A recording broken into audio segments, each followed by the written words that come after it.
Once upon a time, on a remote island, an old man who was a very talented doctor set up shop in a new town. Word spread quickly that his medicine was better and his prices were cheaper than any other doctor in town.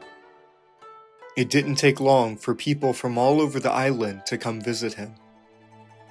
Soon, he was always busy, and there was a constant line outside of his shop. A rival doctor was worried that he was losing customers. So one day, he told his apprentice to try and steal the old man's patients. The apprentice thought this was wrong, but the doctor scolded him for being naive and not understanding the ways of business. Day after day, the apprentice would go through the line and try to steal patients. But every time he tried, he was met with a story of how wise and compassionate the old man was. After a whole week of effort, the apprentice had failed to steal a single patient. The next night, a brutal storm hit the island. The old man was working on new recipes to try and discover new medicines when he heard a knock on his door. He went to see who was there, and was surprised to find a woman standing in the rain. She apologized for the poor timing, but told the old man that this was an emergency. Her eye was in terrible pain. The man lit a candle to better see the woman. The light from the candle cast her shadow against the wall, but it didn't have a human shape. Instead, this woman had the shadow of a dragon. The man was surprised, but still willing to help. He told her that she needed to take on her true form if she wanted her eye to be treated properly. So she dropped her disguise and transformed into a dragon. The old man inspected her eye and found it teeming with bugs. He rummaged through his jars of medicine until he found just the right one, and used it to remove the bugs from her eye. Once the bugs left, the dragon's eye quickly returned to normal, and the storm outside stopped. The dragon was grateful to the man, and gifted him 2 new types of medicine.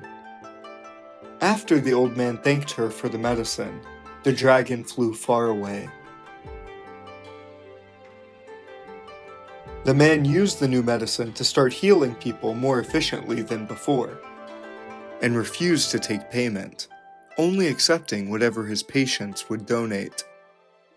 He also studied the new medicine and spent his free time trying to recreate it.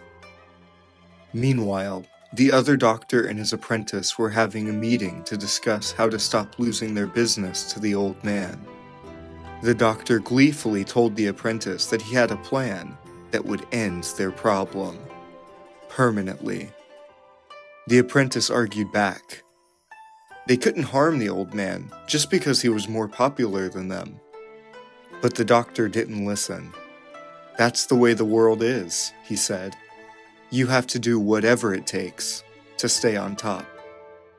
That night, the apprentice listened in on his boss's meeting and discovered that he had hired a group of pirates to kidnap the old man.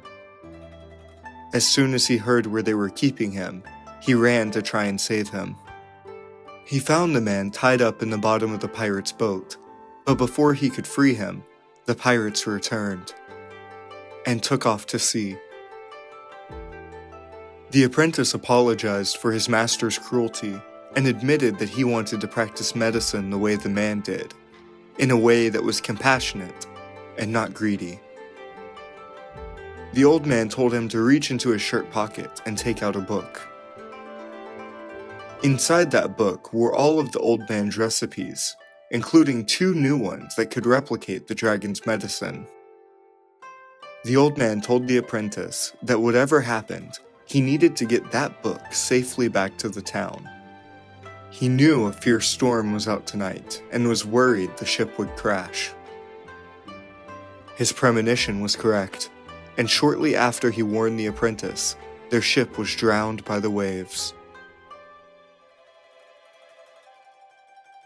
Only one person survived that shipwreck. It was the apprentice, who managed to keep the book with him. Now back on the island, he was determined to continue the old man's legacy, and rebuilt his shop. The townspeople would continue to receive great, compassionate care for the years to come, and the recipe for the dragon's medicine would be passed down for generations. Heyo, this is Watagumo. If you liked this video, please remember to hit that like button and subscribe for more. Thanks for watching.